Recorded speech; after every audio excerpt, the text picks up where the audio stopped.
అందరికీ నమస్కారం. చౌరస్తా టీవీకి స్వాగతం. సిపెక్ సర్వే అంకెలి కాదు, కోట్లాది ప్రజల బతుకు చిత్రం. గతంలో చేసిన కుటుంబ సర్వేను విపరీతమైన ప్రచారంతో హైప్ చేశారు. ఈసారి క్షేత్రస్థాయిలో ఉన్న నివాసితులను మాత్రమే పరిగణలోకి తీసుకున్నాం. సిపెక్ సర్వే 2024పై స్వతంత్ర నిపుణుల కమిటీ వెల్లడి. సామాజిక, ఆర్థిక, విద్య, ఉపాధి, రాజకీయ సర్వే 2024 నివేదిక కేవలం అంకెల సమాహారం కాదని, కోట్లాది మంది ప్రజల బతుకు చిత్రాన్ని ప్రతిబింబించే తెలంగాణ సామాజిక సర్వస్వం అని స్వతంత్ర నిపుణుల కమిటీ తెలిపింది. మర్రి చెన్నారెడ్డి మానవ వనరుల అభివృద్ధి సంస్థలో జరిగిన మీడియా సమావేశంలో కమిటీ ఉపాధ్యక్షుడు ప్రొఫెసర్ కంచె ఐలయ్య, సభ్య కన్వీనర్ ప్రవీణ్ చక్రవర్తి, ప్లానింగ్ కమిషన్ కార్యదర్శి డాక్టర్ గౌరవ్ ఉప్పల్, సభ్యులు డాక్టర్ భాగ్య బూక్య కలిసి సర్వేలేని అంశాలను వెల్లడించారు. రాష్ట్రంలో నెలకొన్న సామాజిక అసమానతలను తొలగించి ప్రతి కులానికి వారి వెనుకబాటుతనం ప్రతిపాదికన లక్షిత సంక్షేమం అందించడమే ఉద్దేశమని వారు స్పష్టం చేశారు. 2011 జనగణన, 2014 సమగ్ర కుటుంబ సర్వే గణాంకాలతో పోలిస్తే ప్రస్తుత జనాభా 3.55 కోట్లుగా నమోదు కావడంపై కంచె ఐలయ్య వివరణ ఇచ్చారు. 2014లో అప్పటి ప్రభుత్వం సృష్టించిన విపరీతమైన ప్రచారం వల్ల దుబాయ్ వంటి ఇతర దేశాల్లో ఉన్నవారు కూడా వచ్చి పేర్లు నమోదు చేసుకున్నారని, అది ఒక రకమైన హైప్ అని ఆయన అభివర్ణించారు.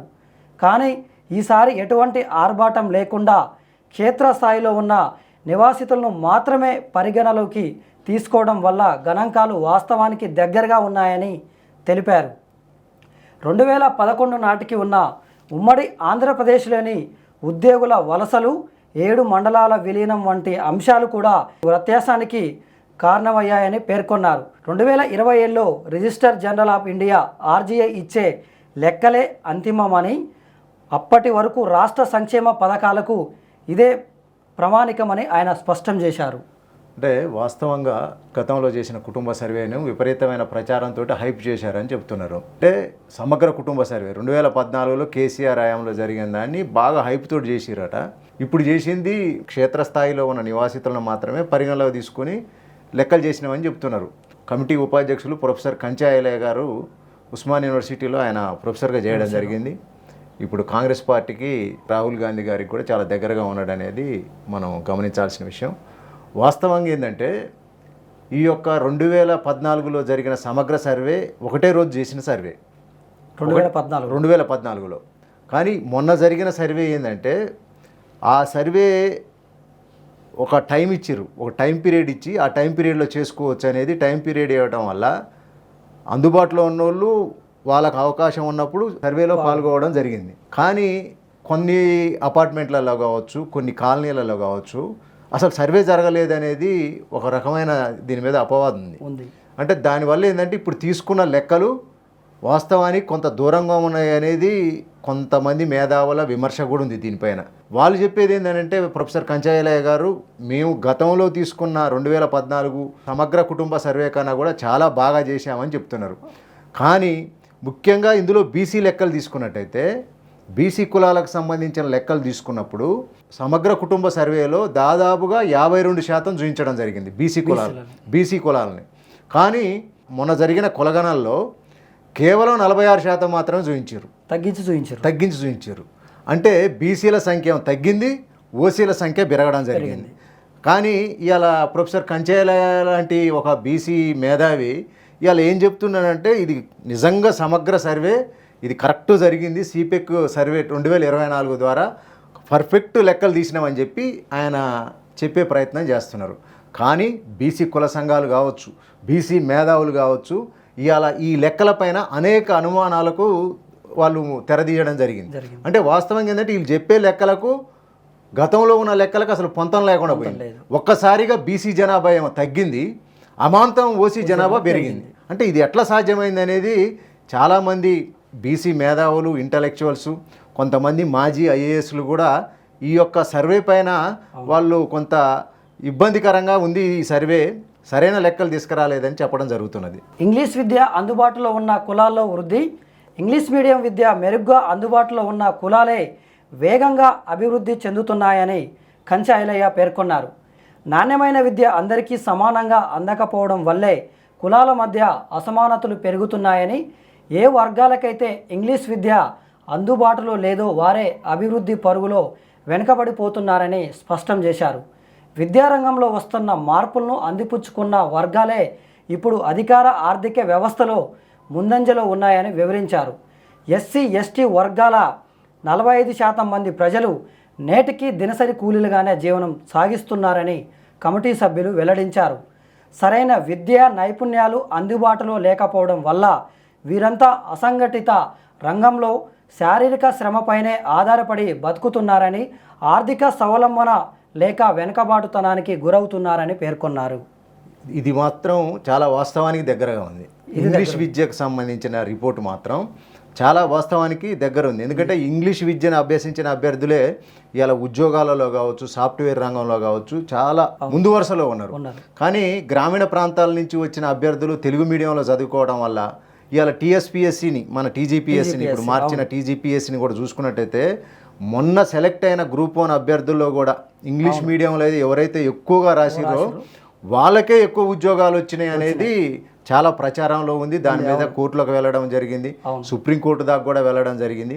అంటే ఇంగ్లీష్కు పెద్దపీట వేస్తున్నాయి. అంటే ఏ రాష్ట్రాలే కావని, ఇవాళ కేరళ కానీ కొన్ని రాష్ట్రాలు ఉన్నాయి అభివృద్ధిలో ముందు వరుసలో ఉన్నాయంటే కేవలం ఇంగ్లీష్ వల్లనే.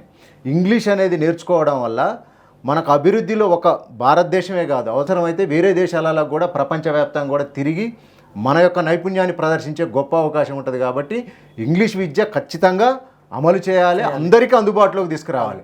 అందరికి అందుబాటులోకి తీసుకొచ్చినప్పుడు నిజంగా కూడా ఆర్థిక వ్యవస్థ బలోపేతం అవుతుంది, మన సామాజిక వ్యవస్థ కూడా అభివృద్ధి చెందడానికి చాలా గొప్ప అవకాశం ఉంటుంది. కాబట్టి ఇంగ్లీష్ విద్యకు పెద్దపీట వేయాలని చెప్పి కూడా మనం కోరుతున్నాం. సామాజిక న్యాయంలో సరికొత్త ఫిలాసఫీ, సంక్షేమ పథకాల పంపిణీలో కమిటీ ఒక మార్పును ప్రతిపాదించింది. గతంలో సామాజిక న్యాయం అంటే అందరికీ కలిపి ఒకే బావి నుంచి నీరు తోడినట్టు ఉండేదని, కానీ ఇప్పుడు ప్రతి ఇంటికి ఒక నల్లా తరహాలో ప్రతి కులానికి వారి అవసరాలకు తగ్గట్టుగా పథకాలు అందాలని ప్రవీణ్ చక్రవర్తి వివరించారు. ఏ కులం ఏ రంగంలో ఎంత వెనుకబడి ఉందో తెలుసుకోవడానికి ఈ డేటా ఒక దిక్సూచిలా పనిచేస్తుందని ఆయన తెలిపారు. కేంద్ర హోం మంత్రిత్వ శాఖ అంచనాల ప్రకారం 2026 నాటికి తెలంగాణ జనాభా 3.7 కోట్లు ఉండవచ్చని, ప్రస్తుత సర్వే 97% గృహాలను కవర్ చేస్తూ 3.6 కోట్ల మందిని గుర్తించడం ద్వారా అత్యంత ఖచ్చితత్వాన్ని సాధించిందని ఆయన ధీమా వ్యక్తం చేశారు. అంటే నిజంగా కూడా సామాజిక న్యాయంలో సరికొత్త ఫిలాసఫీ అనేది ఇది చాలా అవసరం. ఇప్పుడున్న సమాజానికి, ముఖ్యంగా తెలంగాణ సమాజానికి చాలా అవసరమైనది.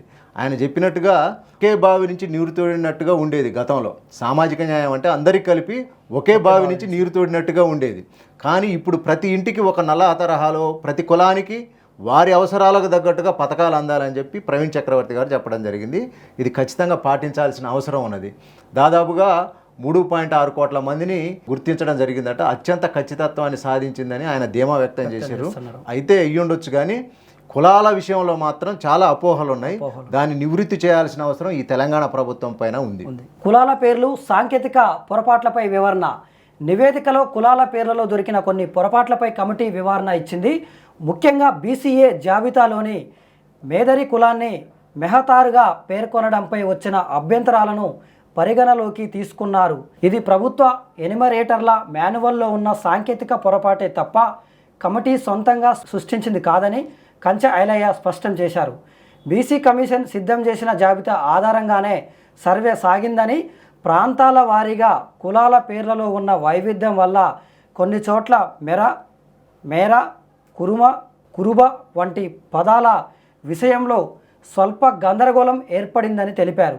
0.6% మేర ఉన్న ఇతర కులాల వివరాలను కూడా పొందుపరిచామని, కుల గుర్తింపు లేని వారికి నో కాస్ట్ విభాగంలో చేర్చామన్నారు. అంటే వాస్తవంగా ఏంటంటే కొన్ని కులాలను వీళ్ళు ప్రస్తావించే క్రమంలో వాళ్ళు ఎన్యూమరేటర్లు ఏదైతే వారు ఒక మాన్యువల్ తీసుకొని ప్రజల దగ్గరికి వెళ్ళినప్పుడు దాంట్లో ఉన్న కాలమ్స్లో కులాల వారీగా ఉండేలో కొన్ని సాంకేతిక పొరపాట్లు జరిగినాయి.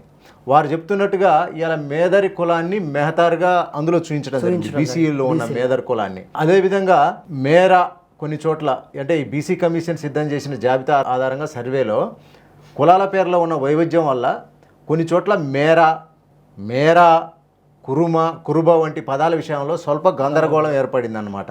ఇది దాదాపుగా 0.6% వరకు ఉండవచ్చు అని వారు నిపుణుల కమిటీ ఒప్పుకున్నది. అంటే వాస్తవంగా కూడా ఈ ఒక్కటే కాదు, చాలా కులాలకు సంబంధించిన పేర్లు నిజంగా పరిభాషలో ఉన్న పేర్లకు వీళ్ళు సాంకేతిక పదాలు కొన్ని తీసుకొచ్చి అందులో పొందుపరచడం వల్ల ఏమైందనంటే పబ్లిక్ దగ్గరకు పోయినప్పుడు వాళ్ళు నిజంగా అంటే నిరక్షరాస్యులు అయి ఉన్నప్పుడు వారు పిలుచుకునే పదాలు వేరే ఉన్నాయి. ఎగ్జాంపుల్ పిచ్చకుంట్ల వారు అని ఉంటారు. పిచ్చకుంట్ల వారు అనే పదం ఈ యొక్క ఆధునిక క్రమంలో వంశరాజులని పెట్టుకోవడం జరిగింది.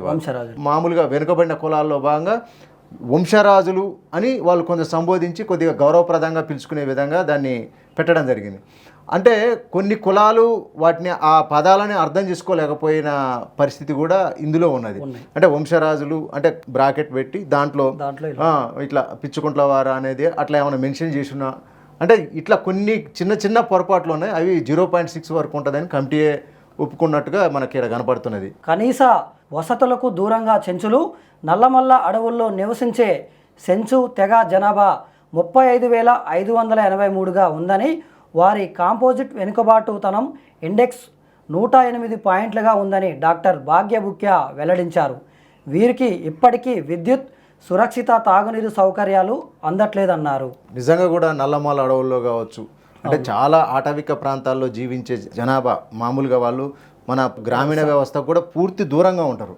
వాళ్ళు అటవీ ఉత్పత్తులను కొన్ని సేకరించి ఎప్పుడో నెలకు ఒకసారో 15 రోజులకు ఒకసారి వచ్చి వారికి దగ్గర ఉన్న పట్టణ ప్రాంతాలు అంటే చిన్న చిన్న పట్టణ ప్రాంతాలు గ్రామీణ ప్రాంతాల్లో వాళ్ళు సేకరించిన ఉత్పత్తులను తీసుకొచ్చి వాళ్ళు అమ్ముకొని పోవడం జరుగుతుంది. మళ్ళీ వాళ్ళు వాళ్ళ ప్రదేశానికి పోయినప్పుడు వాళ్ళు చెప్తున్నట్టుగా విద్యుత్ కానీ సురక్షిత నీరు కానీ ఉండదు. ఎక్కడ కుంటలలో చెరువులలో వాళ్ళకు అందుబాటులో ఉన్న నీరునే ఉపయోగించుకోవడం జరిగింది. అది అంత సురక్షితమైనది కాదు, వ్యాధులు ప్రబలడానికి అవకాశం ఉంటుంది. కాబట్టి ఏంటంటే వారికి కూడా కొంత అందాల్సిన అవసరం ఉన్నదని కమిటీ చెప్తుంది.